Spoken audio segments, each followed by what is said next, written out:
बिहार में इंटरमीडिएट के रिजल्ट की करेंगे। देखिए, बिहार में इंटरमीडिएट की परीक्षा का रिजल्ट आ गया है। इंटर के रिजल्ट में बेटियों ने एक बार फिर से धमाल मचा दिया है। 26 में से 19 टॉपर्स लड़कियां हैं। सबसे पहले आप रिपोर्ट देखिए, फिर खबर तो समझिए। बेटियों के चेहरे पर चमक है। बेटियों ने एक बार फिर सपनों की उड़ान भरी है। इंटरमीडिएट की परीक्षा में बेटियों का जलवा है। छात्राओं के चेहरे पर मुस्कान की इन 8 तस्वीरों को देखिए। इंटर की परीक्षा में बेटियों का जलवा किस कदर है। बेटियां किस तरह से रिजल्ट में छाई हुई हैं। बेटियों के शानदार परफॉर्मेंस पर हर किसी को गर्व है।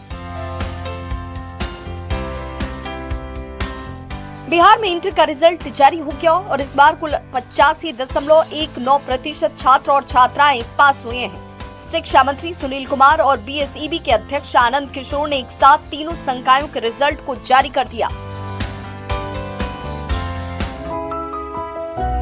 स्टेट टॉपर की बात करें तो इस बार समस्तीपुर के आदित्य प्रकाश अमन स्टेट टॉपर हुए हैं। आर्ट्स में गया जी की निशु कुमारी 489 अंकों के साथ स्टेट टॉपर बनी है। कॉमर्स में पटना के saint Xavier's high school Gandhi Maidan की छात्रा अदिति कुमारी स्टेट टॉपर हैं। बहुत ज्यादा अच्छा लग रहा है और उम्मीद थी, और मुझसे ज्यादा उम्मीद मेरे मम्मी पापा और मेरे भैया को थी। सबसे पहले तो I would like to thank my parents, my elder brother, my school teachers, my friends, all my well wishers who have prayed for me. Thank you very much. जो मुझे मतलब कि हम जब 10th में मेरा 465 आया था, उसके बाद हम सोच लिए थे कि नहीं, बिहार जब 12th में हम जाएंगे तो शुरुआत से ही मेहनत बहुत करेंगे और 1 रैंक लाएंगे। इंटर के रिजल्ट में बेटियों ने एक बार फिर बाजी मारी है। वहीं बिहार बोर्ड के लिए सबसे बड़ी उपलब्धि ये रही कि मूल्यांकन शुरू होने के महज 25 दिनों के भीतर रिजल्ट तैयार कर लिया गया। बीएसईबी देश में सबसे पहले इंटर का रिजल्ट जारी करने वाला बोर्ड बन गया है। Bureau report, news 18। तो इंटरमीडिएट के रिजल्ट जारी हुए और इस रिजल्ट ने काफी खुशियां भी दी हैं, क्योंकि लड़कियों ने कमाल कर दिखाया है। आइए अब आपको इंटरमीडिएट रिजल्ट के मायने समझाते हैं। तो सबसे पहले आपको बताते हैं कि इंटर की परीक्षा में 85.19% छात्र छात्राएं पास में हैं। मतलब जो पासिंग परसेंटेज है स्टूडेंट का 85.19% है, 85.19%। तो इंटर में जो कुल 85.19% छात्र छात्राएं पास हुए हैं, उसमें छात्रों के पास होने का जो प्रतिशत है वो है 84.09, जबकि छात्राओं के पास होने का प्रतिशत है 86.23%। अब आपको बताते हैं, समस्तीपुर के आदित्य प्रकाश जो हैं वो ओवरऑल टॉपर बने हैं। यानी कि समस्तीपुर के आदित्य प्रकाश ने सबसे ज्यादा नंबर हासिल किया। आदित्य प्रकाश साइंस टॉपर बने हैं। इनके अगर अंकों की बात करें तो इन्हें 481 नंबर मिले हैं। कॉमर्स टॉपर अदिति कुमारी बनी हैं, जिन्होंने 480 अंक हासिल किए हैं। और उसके साथ ही 479 अंक के साथ निशु कुमारी आर्ट्स की टॉपर बनी है। किस श्रेणी में कितने छात्र पास हुए हैं, अगर इस पर नजर डालें तो फर्स्ट डिवीजन से 37,678 पास हुए हैं। सेकंड डिवीजन से जो संख्या है वो 2,46,912 छात्र की है, जबकि थर्ड डिवीजन से 2,27,594 छात्रों को सफलता मिली है। लेकिन इस सब में जो सबसे ज्यादा गौर करने वाली बात है वो ये कि 26 में से जो 19 टॉपर्स हैं वो लड़कियां हैं। मतलब ये कि इंटर के रिजल्ट में बेटियों का जलवा रहा है। और आइए कुछ टॉपर्स के नाम और उनकी रैंकिंग भी समझ लेते हैं। सबसे पहले बात करते हैं अदिति कुमारी की। अदिति कुमारी जो है वो कॉमर्स टॉपर हैं। निशु कुमारी जो आर्ट्स में टॉप की हैं। साक्षी कुमारी सेकंड टॉपर हैं साइंस में। Sapna Kumari second topper science की हैं। पलक कुमारी जिन्हें साइंस में 5th टॉपर बनाया गया है। श्रेया कुमारी 4th टॉपर हैं कॉमर्स में। बीबी असराना 5th टॉपर आर्ट्स की हैं।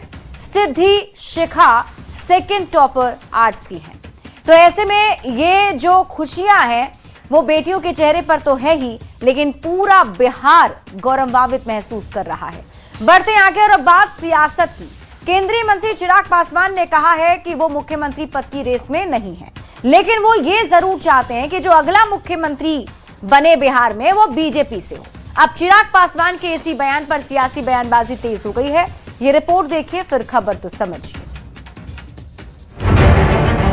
इस रेस में ना था ना हूं। आज की तारीख में गठबंधन के भीतर भारतीय जनता पार्टी का मुख्यमंत्री हो, ये हम लोग जरूर।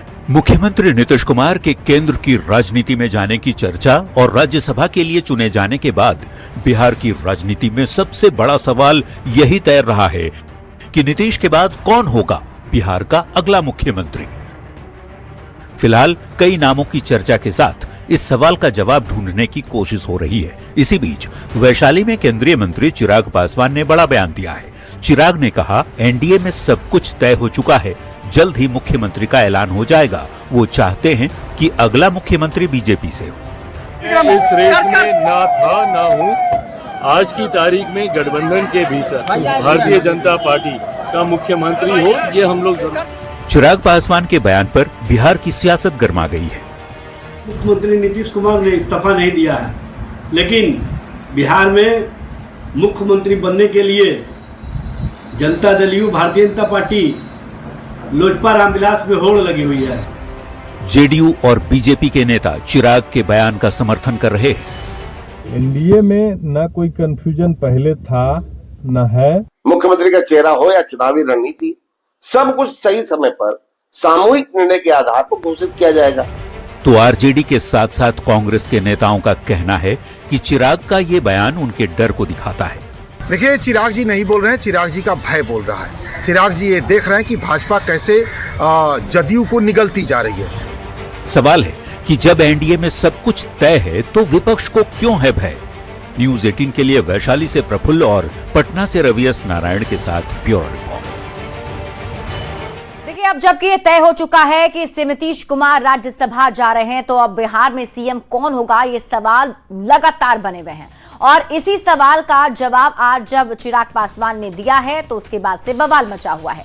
तो ये कहना है फिर कि एनडीए में सब कुछ है तय, तो विपक्ष को क्यों भय। तो विपक्ष को भय क्यों है, इसे समझने के लिए आप इसे ऐसे समझिए कि चिराग पासवान ने आज कहा क्या।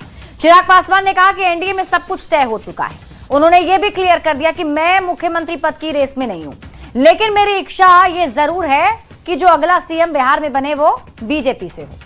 वहीं सम्राट चौधरी ने कहा कि जब जब विकास की बात आएगी नीतीश कुमार का नाम आएगा, अगली सरकार भी नीतीश कुमार के मार्गदर्शन में ही चलेगी।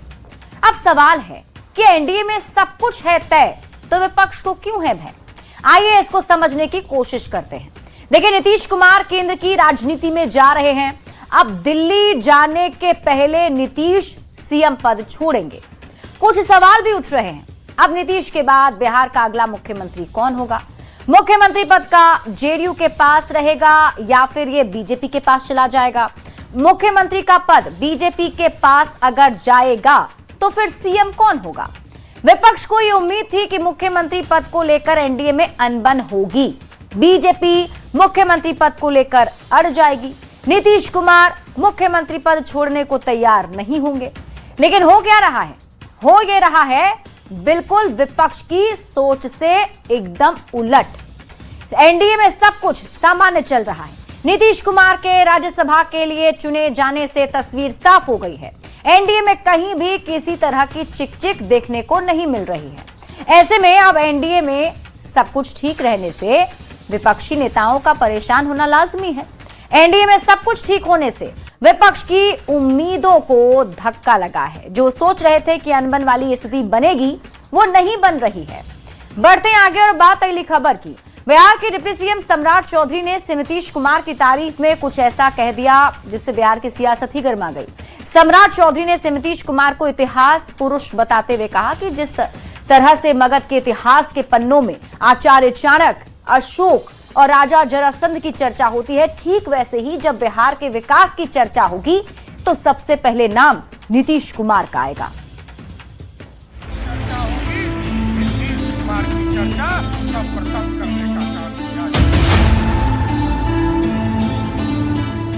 इतिहास के पन्ने में जब जब मगध की चर्चा होगी, बिहार की चर्चा होगी, नीतीश कुमार की चर्चा सर्वप्रथम करने का काम किया जाएगा। सीएम नीतीश के लिए ये अल्फाज हैं बिहार के डिप्टी सीएम सम्राट चौधरी के। सम्राट चौधरी ने सीएम नीतीश की तारीफ में ऐसा बयान दिया है जिसकी सियासी चर्चा हर तरफ हो रही है। सम्राट चौधरी ने नीतीश कुमार के लिए एक बड़ी बात कह दी। सम्राट ने कहा, जिस तरह से मगध के इतिहास के पन्नों में आचार्य चाणक्य, अशोक और राजा जरासंध की चर्चा होती है, वैसे ही जब बिहार के विकास की चर्चा होगी तो सबसे पहले नीतीश कुमार का नाम आएगा। मगध में जिस तरह पंडित चाणक्य को याद किया गया, जिस तरह महाराज जरासंध को याद किया गया, महान सम्राट को अशोक याद किया गया, हम जरूर आश्वस्त करते हैं इतिहास के पन्ने में जब जब मगध की चर्चा होगी, बिहार की चर्चा होगी, नीतीश कुमार की चर्चा सर्वप्रथम करने का काम किया जाएगा। अब सम्राट के बयान पर बिहार की सियासत गर्मा गई है। आरजेडी नीतीश कुमार की उपलब्धियों और बीजेपी की नीयत पर सवाल उठा रहा है। तो फिर आखिर मुख्यमंत्री जी को हटाया क्यों जा रहा है कुर्सी से, ये भी बताना चाहिए। बिहार की जनता जानना चाहती है। जब आदरणीय मुख्यमंत्री जी 2025 के चुनाव में कहा गया कि 25 से 30 फिर से नीतीश, तो फिर बीच में ही उनको हटाया गया। नीतीश कुमार के राज में बिहार बदलाव का साक्षी बना है। सम्राट चौधरी ने सीएम नीतीश कुमार के ऐतिहासिक काम को लेकर ही उन्हें इतिहास पुरुष बताया, लेकिन ये विपक्ष को पच नहीं रहा है। न्यूज़ 18 के लिए जहानाबाद से राजीव रंजन विमल के साथ पटना से विनीता मिश्रा की रिपोर्ट। तो सीएम नीतीश कुमार को लेकर सम्राट चौधरी के बयान के मायने अब आपको समझाते हैं, क्योंकि सम्राट चौधरी ने जो कहा उससे बिहार में बवाल मचा हुआ है। देखिए, सम्राट चौधरी ने कहा कि जब जब बिहार के विकास की बात होगी, मतलब बिहार जो आगे बढ़ा है, बिहार में जितना विकास का काम हुआ है, इसकी बात होगी तो सीएम नीतीश कुमार का नाम आएगा। उन्होंने ये भी कहा, चाणक्य और सम्राट अशोक जैसे महापुरुषों की तरह ही मुख्यमंत्री नीतीश कुमार को याद किया जाएगा। सम्राट चौधरी ने कहा, इतिहास पुरुष के रूप में नीतीश कुमार की चर्चा होगी। लोग जब भी उनका नाम लेंगे तो इतिहास पुरुष के तौर पर लेंगे, और आगे भी जो बिहार में सरकार बनेगी वो नीतीश जी के मार्गदर्शन में ही चलेगी। सम्राट चौधरी ने ये भी कहा। उन्होंने कहा कि जब जब बिहार के विकास की चर्चा होगी, नीतीश कुमार का नाम सबसे पहले आएगा। अब आप खबर तो समझिए, सम्राट चौधरी ने नीतीश कुमार की तारीफ क्यों की? जब सीएम बने तब बिहार की हालत खस्ता थी। नीतीश कुमार को जब बिहार मिला था, नीतीश कुमार ने बिहार को बदहाली से निकालकर विकास के पथ पर लाए हैं। अब नीतीश कुमार का विकास मॉडल क्या रहा वो भी समझिए। नीतीश कुमार का विकास मॉडल रहा न्याय के साथ विकास। नीतीश कुमार ने आधारभूत संरचना को मजबूत किया।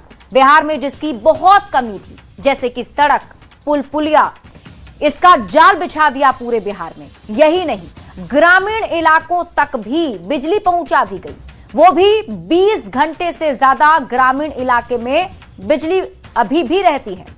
महिला सशक्तिकरण को लेकर के भी सीएम नीतीश कुमार ने इतना कुछ किया जिसकी पूरे देश में चर्चा होती है। पंचायतों में 50% महिलाओं को आरक्षण दिया गया। जीविका परियोजना के जरिए बिहार की महिलाओं को आत्मनिर्भर बनाने की कोशिश की गई।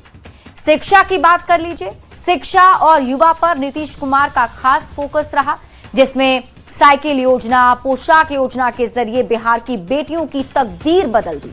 जो लड़कियां घर से निकला नहीं करती थी वो स्कूल जाने लगी। यही नहीं, मुख्यमंत्री स्वयं सहायता भत्ता के तहत हर महीने 1000 रुपए भी दिए गए। बात कानून व्यवस्था की कर लीजिए, कानून व्यवस्था में काफी सुधार किया गया। अपराध दर को कम करने के लिए कड़े कदम उठाए गए, क्योंकि 2005 के पहले बिहार की कानून व्यवस्था बहुत ही खराब मानी जाती थी। स्वास्थ्य और तकनीक शिक्षा पर भी काफी ज्यादा सीएम का जोर रहा। मेडिकल और इंजीनियरिंग कॉलेजों का निर्माण कराया गया। औद्योगिक विकास को लेकर भी मुख्यमंत्री नीतीश कुमार ने बहुत कुछ किया है। प्लग एंड प्ले मॉडल और रेडी इंफ्रास्ट्रक्चर की सुविधा से उद्योगपतियों को आकर्षित किया जा रहा है। ये नीतीश कुमार की नीतियों का ही असर है कि विकास दर में सुधार हुआ है। 2025-26 में तेजी से विकसित होने वाले राज्य में बिहार शामिल हो गया है और यह भी मकसद है कि बिहार को टॉप 10 जो विकसित राज्य है उसमें लेकर के आना है। बढ़ते आगे और बात अगली खबर की। जेडीयू विधायक अनंत सिंह जेल से बाहर निकल आए हैं। बेऊर जेल से बाहर निकलते ही अनंत के समर्थक जश्न में डूब गए। हर तरफ अनंत सिंह जिंदाबाद के नारे लगे। मोकामा के रॉबिन हुड की एक झलक पाने के लिए लोग बेताब दिखे। अब जेल से बाहर निकलते ही अनंत सिंह ने कहा सबसे पहले वो माता रानी का आशीर्वाद लेंगे।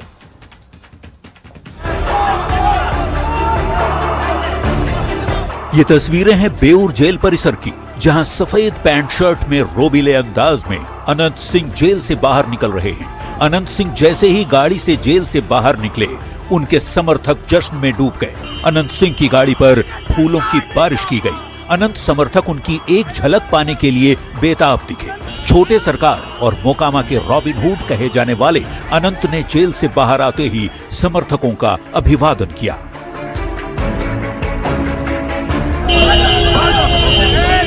दादा, बहुत दिनों बाद खुशखबरी आपके समर्थकों में थी। हाँ, वह तो आ गए। दादा, आपने कहा था वादा निभाया। बहुत जल्दी आने का बात कहा था। हाँ, आगे जल्दी। चल। दादा, कल विजय जुलूस होगा। दादा, कल विजय जुलूस होगा।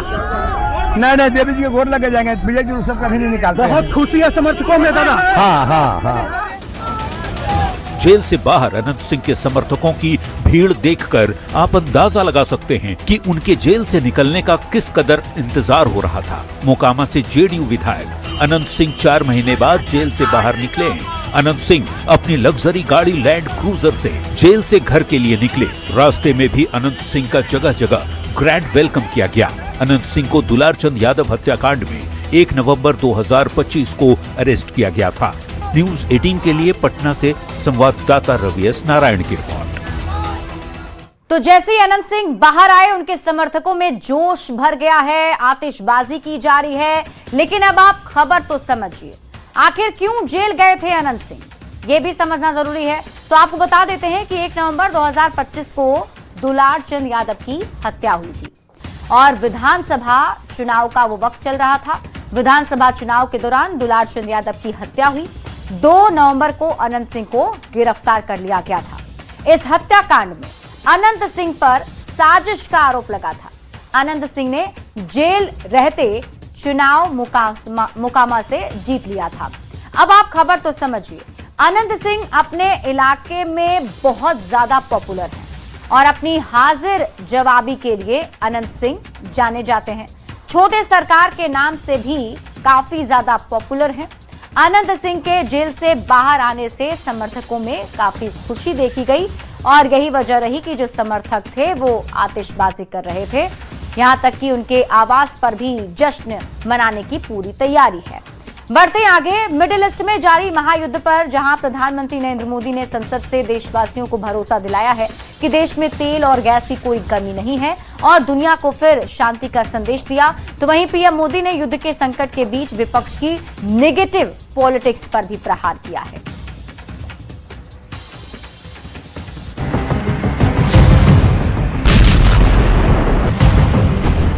प्रधानमंत्री नरेंद्र मोदी ने लोकसभा में पश्चिम एशिया संकट पर भारत का रुख साफ किया। उन्होंने हमलों का विरोध करते हुए शांतिपूर्ण समाधान पर जोर दिया।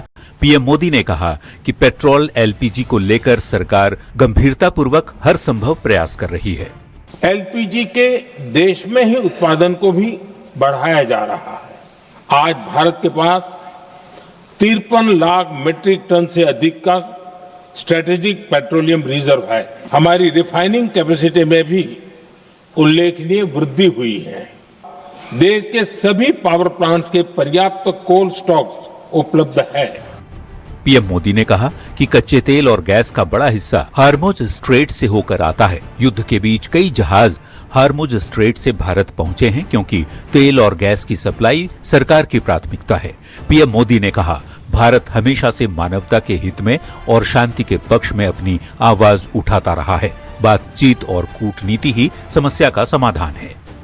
भारत हमेशा से मानवता के हित में और शांति के पक्ष में अपनी आवाज उठाता रहा है। मैं फिर कहूंगा कि बातचीत और कूटनीति ही इस समस्या का समाधान है। पीएम मोदी ने बताया कि तेल की चुनौती से निपटने के साथ ही लॉन्ग टर्म और शॉर्ट टर्म प्लान पर भी काम हो रहा है। Bureau report, news 18। और अब आप खबर तो समझिए। पश्चिम एशिया में ईरान, इजराइल और अमेरिका के बीच युद्ध चल रहा है और पश्चिम एशिया में हालात चिंताजनक बने हुए हैं। पश्चिम एशिया संकट पर ही आज प्रधानमंत्री नरेंद्र मोदी ने अपना बयान दिया, जिसमें भारतीयों की सुरक्षा को पहली प्राथमिकता बताया है। इसके साथ ही उन्होंने कहा कि आम लोगों की जरूरत भी प्राथमिकता के तौर पर देखी जा रही है। सरकार की प्राथमिकता है कि जो आम लोगों की जरूरत है वो पूरी की जा सके। पश्चिम एशिया के हालात काफी चिंताजनक हैं। आपात स्थिति से निपटने के लिए भारत तैयार है। तो अपनी बड़ी बातों में प्रधानमंत्री नरेंद्र मोदी ने ये क्लियर कर दिया है कि आने वाले दिनों में भारत किसी भी स्थिति से निपटने के लिए तैयार है। बढ़ते हैं आगे और अब बात कर लेते हैं जमशेदपुर में मिलने वाले मिसाइल बम की, जहां पिछले 4 दिन में 2 बम मिलने से हड़कंप मच गया है। लोगों में दहशत का माहौल है और प्रशासन के सामने चुनौती बढ़ती जा रही है। बम का आखिर क्या कनेक्शन है और कब इस पर एक्शन होगा, देखिए हमारे इस रिपोर्ट में। स्वर्ण रेखा नदी किनारे 2 मिसाइल बम। क्या अमेरिका से है बम का कनेक्शन? बड़ा सवाल, बम पर कब होगा एक्शन?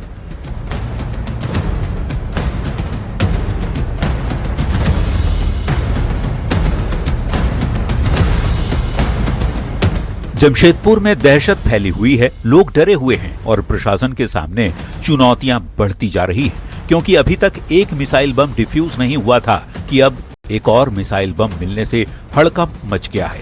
ये तस्वीरें हैं स्वर्ण रेखा नदी के किनारे की, जहां 4 दिन में लगातार 2 बम मिल चुके हैं। पहला मिसाइल बम स्वर्ण रेखा नदी किनारे बालू की खुदाई के दौरान बरामद हुआ था और दूसरा बम अब सेना की जांच के दौरान सामने आया है। स्वर्ण रेखा नदी किनारे 2 बम मिलने की खबर लोगों की बेचैनी बढ़ा दी है। इंडियन आर्मी और बम निरोधक टीम मौके पर पहुंचकर बम को डिफ्यूज करने की कोशिश कर रही है। गांव के लोग भी भारी संख्या में वहां मौजूद नजर आ रहे हैं, लेकिन सभी के मन में डर का माहौल है।